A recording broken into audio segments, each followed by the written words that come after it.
नमस्ते सभी को। पर मैं ये बताना चाहती हूँ, मैं स्वेच्छा से जगी हूँ। मैंने खुद ही बोला है कि मैं बोलूँगी और मैंने बहुत प्रयास किया है।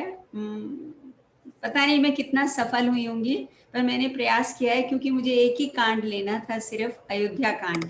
तो अयोध्या कांड से मैंने सीता जी को लिया है। शुरू में मैं प्रारंभ करती हूँ। मैं स्वयं कह रही हूँ कि मेरी मति उतनी नहीं है, फिर भी मैंने प्रयास किया है। तो शुरुआत करती हूँ मैं सीता जी से। मौन में संकल्प गहरा, मन में था नूतन सवेरा, लाख समझाया सभी ने, जानकी ने मन न फेरा।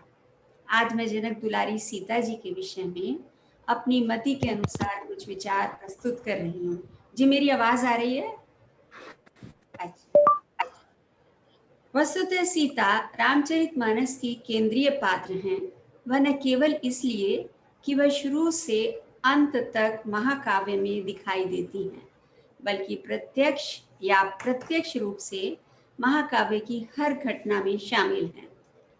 जनक दुलारी सबकी प्यारी सीता जी के चरित्र और भावनाओं का वर्णन करना मेरे लिए बहुत सरल नहीं है। मैं जितनी बार अयोध्या कांड पढ़ती हूँ, सीता के चरित्र के अनेक रूप मेरे सामने आते हैं। आज मैं अयोध्या कांड से उनकी शांत छवि को यहाँ पर प्रस्तुत करने का भरपूर प्रयास कर रही हूँ। आज के मेरे विषय का शीर्षक है मौन में संकल्प। हम सब जानते हैं कि इतिहास में भी बहुत से ऐसे प्रसंग हुए हैं, जब भी किसी का राज वैभव छिना है, उसने उच्च स्वर में प्रतिकार किया है। व्यक्ति का स्वभाव होता है, जब उसकी बात नहीं मानी जाती तो बात मनवाने के लिए वह आक्रोश अभिव्यक्त करता है, आसपास के लोगों के साथ अभद्र व्यवहार करता है। रामचरितमानस में शूर्पणखा के रोष और ईर्ष्या के भाव से हम सब परिचित हैं।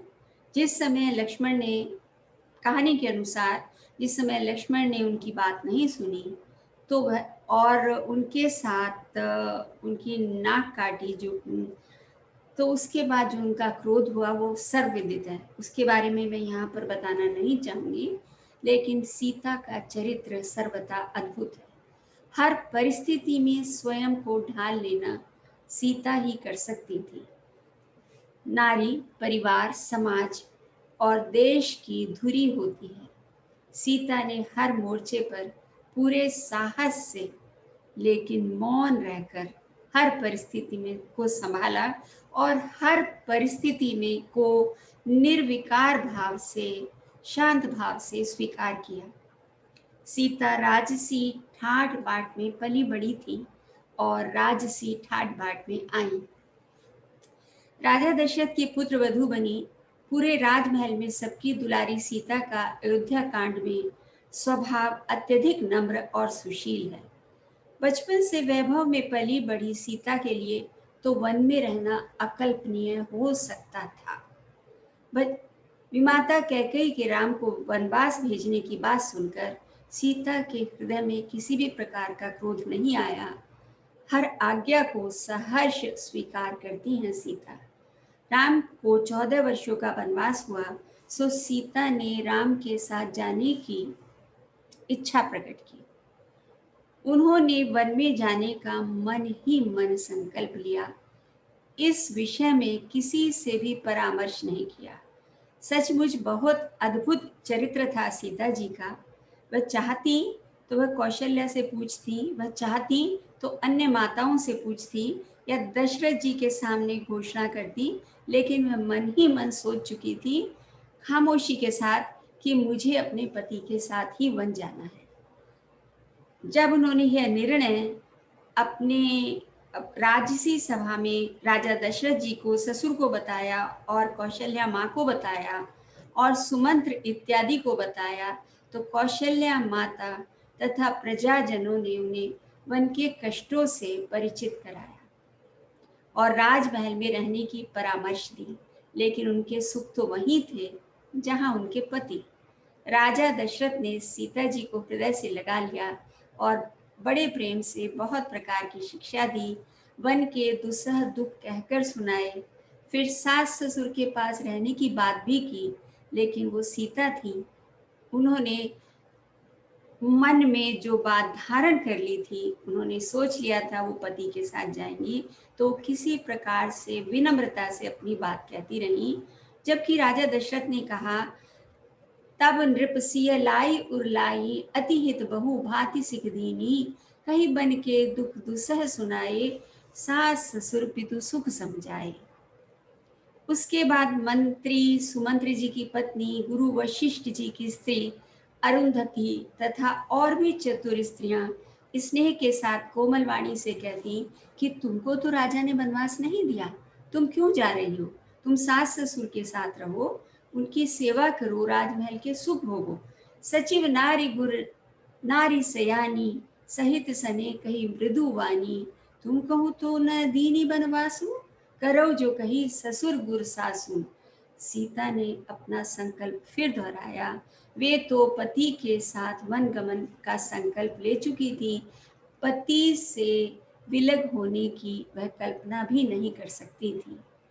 यद्यपि राम ने उन्हें यह कहते हुए मना करने की कोशिश की कि वह अपनी माताओं की देखभाल करें, किंतु सीता ने बड़ी दृढ़ता से उन्हें एक पत्नी के कर्तव्य के बारे में समझाकर अपने साथ वन ले जाने को मना लिया। सामान्यतः, ना मैं वर्तमान परिस्थिति में आऊंगी, सामान्यतः ऐशो आराम का मोह त्याग करना बड़ा कठिन होता है। वन में सारी सुख सुविधाओं का प्रबंध कराना उनके लिए कोई कठिन कार्य नहीं था। सीता जी चाहती तो वन में सारी सुख सुविधाओं का प्रबंध करा सकती थी, लेकिन वे किसी भी प्रकार की प्रतिक्रिया अभिव्यक्त नहीं करती, क्योंकि वे तो एक अत्यंत समर्पित पत्नी थी। सीता जी का मन श्री रामचंद्र के चरणों में अनुरक्त था, इसलिए उन्हें घर अच्छा नहीं लगा और उन्हें वन भयानक नहीं लगा। फिर और सब लोगों ने भी वन में विपत्तियों की अधिकता बता बताकर सीता जी को समझाया। सिय मन राम चरण अनुरागा, घरन सुगमि बनु विषम न लागा, औरों सबई सिय समझाई, कई कई विपिन विपत्ति अधिकाई। कभी शिष्टाचार के कारण व्यक्ति मौन रहता है, किंतु मस्तिष्क में उथल पुथल चलती रहती है। किंतु सीता भीतर और बाहर दोनों दृष्टियों से शांत और मौन थी। वन में जाने की बात से ना तो उन्हें कैकई से वैर हुआ और ना ही उनके मन और मस्तिष्क में किसी प्रकार की उथल पुथल हुई। बहुत शांत भाव से वो संकल्प ले चुकी थी और उन्होंने इस आज्ञा को शिरोधार्य किया। सीता प्रसंग हर युग में प्रासंगिक है। वर्तमान में छोटी छोटी असुविधाओं से कुछ नारियों का मन क्रोध से भर जाता है और अपनी बात को सही प्रमाणित करने के लिए तर्क कुतर्क में चली जाती हैं। आज सहन शक्ति का अभाव हो रहा है। नारी सशक्तिकरण का कई बार गलत अर्थ लगाकर कुछ नारियां उत्तेजित हो जाती हैं। घर का वातावरण शांत हो जाता है। परिवार तथा समाज के लिए जो भी उचित हो उसका संकल्प लेकर महिलाएं आगे बढ़ें, तभी सच्चे अर्थों में नारी सशक्तिकरण होगा। सीता अयोध्या कांड का यह प्रसंग हर नारी के लिए अनुकरणीय है और हमें सदा सद संकल्प लेने का प्रयास करना चाहिए। यहाँ पर मैं अपनी एक कविता सुना करके अपना वक्तव्य समाप्त करूँगी।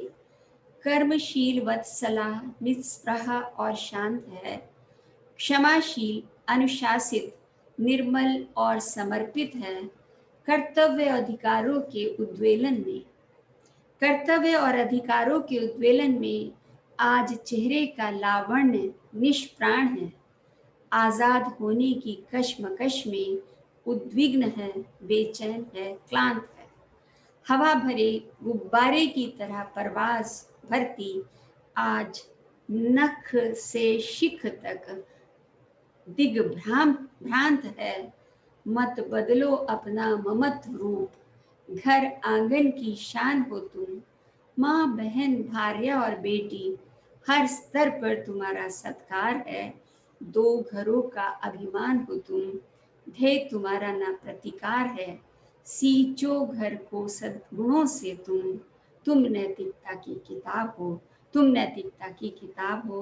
वर्तमान में यदि कोई सीता के चरित्र का, मैं स्वयं के लिए भी कहना चाहूँगी, क्योंकि मैं अभी कुछ 1 साल से ओम जी की कृपा से अयोध्या रामचरितमानस में पढ़ रही हूँ, तो सीता जी के चरित्र में इतने अधिक गुण हैं, यदि कोई उसमें से 2 गुण भी अनुकरण करे तो उसका जीवन और परिवार में शांति बनी रहेगी, संयुक्त परिवार प्रथा फिर से आ जाएगी।